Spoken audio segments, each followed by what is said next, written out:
สบายดีพี่น้องปองปายเมื่อสกูทุกคนมาเด้อมื้อนี้สาวตุกสิมาพาทุกคนมากะเครือใบสมร่มเด้อมื้อเจ้าเด้ออันนี้สาวตุกไปเวียกนอกไปสนามกับไปเพาะเครือใบสมร่มเครือใบสมร่มมันมีสองแบบเด้อมื้อเจ้าเด้อมีสองชนิดอันนี้ชนิดใบอ่อนมันมีชนิดใบอ่อน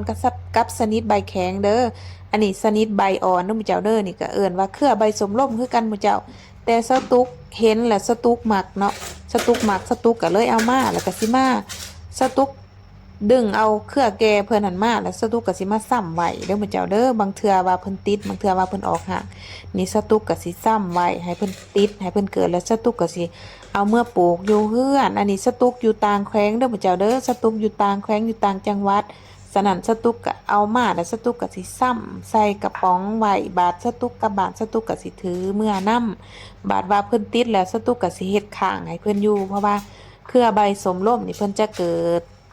แบบว่าเลื่อยขึ้นเป็นข้างเลื่อยขึ้นตามกกไม้เลื่อยขึ้นตามข้างเดิมเจ้า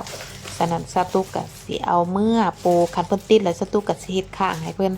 สตุกมักกินเนาะประเภทพืชชนิดใบสมนี่สตุกมักปลูกไว้น้ำใส่ติดเฮ็ดอยู่คั่วกินจังซี่เอาไว้ใส่ต้มใส่แกงเครือใบสมร่มนี่เนาะต้นเครือใบสมร่มนี่เพิ่นก็สมคือกันกับใบสมม่วงใบติ๋วใบแปมนี่จังนี่แหละมื้อเจ้า ฉะนั้นเฮาไปนำใส่เฮ็ดอยู่ครัวกินก็ได้คือกันเลยมื้อเจ้าฉะนั้นสตุกก็เลยเห็นเพิ่นชนิดนี้เป็นชนิดที่หายากเด้อมื้อเจ้าเครือใบสมรมนี่ชนิดชนิดนี้ชนิดหายากสตุกก็เลยเอาเพิ่นมาสิเอามาซ้ำไว้ให้เพิ่นเกิดให้เพิ่นติดแล้วสตุกก็สิเอาเมื่อปลูกบัดสตุกกลับบ้านสตุกก็สิถือเมื่อนำมื้อเจ้าเครือใบสมรมนี่มันมีชนิดหนึ่งที่ว่าใบหนาๆใบแข็งๆหยาบๆ ตัวนั้นหันมันอยู่ไสก็เห็นมันบ่อึดบ่อยากมื้อเจ้าแต่ว่าชนิดแบบนี้เป็นชนิดใบบางใบอ่อนส้มแบบเดียวกันส้มคือกันเลยส้มจี๊ดจ๊าดคือกันแต่ว่าตัวนี้จะบ่มียางเนาะตัวนั้นจะมียางน้อยหนึ่งอันนี้บ่มียางเรื่องส้มเรื่องหยังคือกันเลยมื้อเจ้าแต่ว่าชนิดนี้เพิ่นเป็นชนิดที่ว่าหายากสตุกก็เลยเอามาสตุกถือมาประมาณ2-3คืบนี่แหละสตุกก็มาตัดเป็นทอนเป็นทอน อันนี้สตุกเฮ็ดได้ประมาณ3-4ถอนเด้อมื้อเจ้าเด้อมีกระป๋องอันเดียวสตุกก็มีเท่าไรสตุกก็เลยเอายัดเข้าใส่กระป๋องเดียวกันเลยมื้อเจ้าเอายัดเข้ากระป๋องเดียวเลยสิบ่ได้ใส่ขี้ดินหลายเด้อมื้อเจ้าเด้อใส่ซ้ำเพียงว่าครึ่งหนึงอีกส่วนหนึ่งใส่เพียงครึ่งล่ำเนาะครึ่งหนึ่งของล่ำให้มันผลขึ้นจากดินเนาะเพื่อว่าให้เพิ่นแตกยอดแตกหยางบัดเพิ่นออกหากแล้วเพิ่นก็สิแตกยอดจังซั่นนะ สตุกกะสิเอาใส่ดินแล้วสตุกกะสิซ้ำไว้พดน้ำซุ่มๆสตุกสิเอาไว้อยู่ในบ่องเย็นๆเอาไว้อยู่ในห้องน้ำบ่เจ้า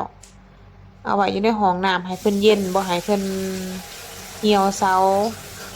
บาดว่าสตุกเมื่อบ้านสตุกกะสิถือเมื่อบ้านเพราะว่าตอนนี้สตุกยังอยู่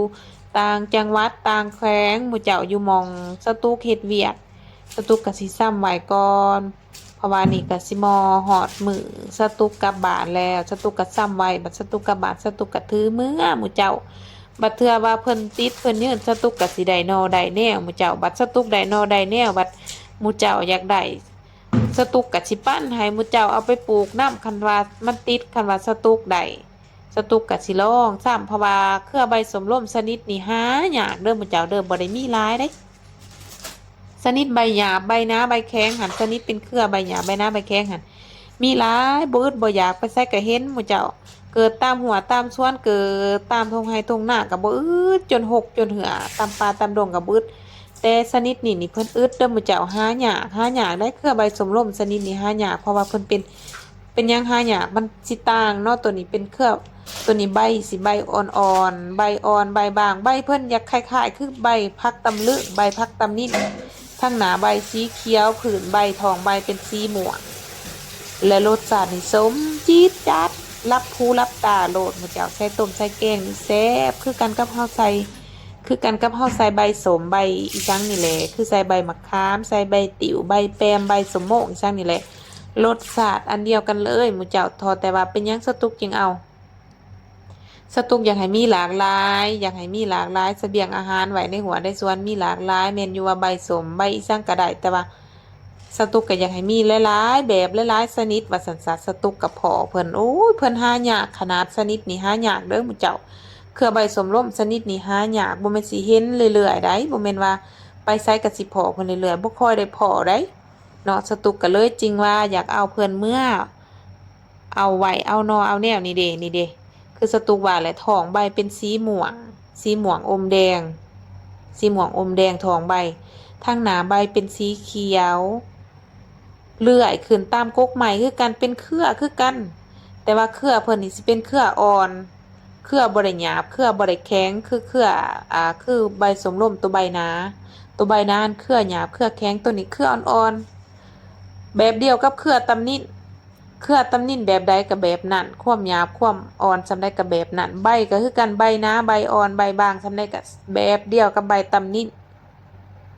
ทอแต่ว่าตัวนี้รสเปรี้ยวรสส้มจี๊ดจ๊าดแห้งเลยมื้อเจ้าหั่นแหละสตุกก็เลยย้อนว่าเพิ่นหายากเพิ่นพิเศษว่าซั่นซะสตุกก็เลยอยากเอานอเอาแนวเพิ่นมาไว้นี่สตุกก็เฮ็ดเป็นปองไว้เรียบร้อยเอาไว้ในห้องน้ำเย็นๆนี่มาสตุกสิมาทดสอบให้เบิ่งหมู่เจ้าสิมาลองยามเบิ่งว่ามันสมส่ำใดหมู่เจ้า ใบสมร่มชนิดนี้มันสมซำใดเนาะมันสมคือกันบ่กับตัวใบหญ้าใบนะอุ้ยบ่ให้เว้ามื้อเจ้าว้ายสมาสมซะเหลือเกินสมจี๊ดจ๊าดเลยมื้อเจ้าสมรับหูรับตาเลยตาใสสว่างเลยมื้อเจ้าสมอีหลีอีหรอบ่ต้องห่วงเรื่องสมมื้อเจ้าสุดยอด